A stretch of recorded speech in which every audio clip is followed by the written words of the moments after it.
یہودی جو تھے نا وہ سحری نہیں کرتے تھے، سحری کا نام و نشان نہیں تھا، روزہ رکھتے سحری نہیں کرتے۔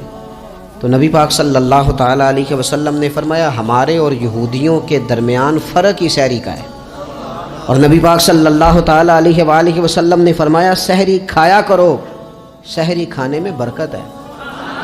اور اگلی بات سننی آپ نے تو خوش ہو جانا ہے، سحری کو معمولی نہ سمجھے، سحری کرنا عبادت ہے۔ ہاں آپ مت سمجھیں کہ میں روٹی کھا رہا ہوں، یہ تو میرے سامنے دہی رکھا ہوا ہے، یہ تو سالن رکھا ہوا ہے، یہ تو اچار رکھا ہے، تو چپاتیاں رکھی ہیں۔ سحری کھانا عبادت ہے۔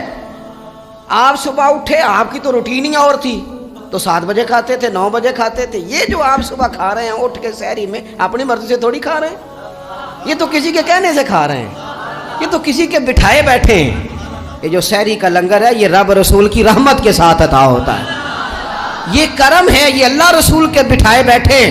کیا میرے رسول پاک صلی اللہ تعالیٰ علیہ وآلہ وسلم نے بات کھولی ہے، ترغیب و ترہیب میں حدیث ہے، اللہ کرے یہ کبھی چسکا لگ جائے، یہ والا مزہ آ جائے، تو پھر تو گھر میں دسترخوان نہیں بچھا ہوا ہوگا، پھر تو رنگ ہی کوئی اور ہوگا۔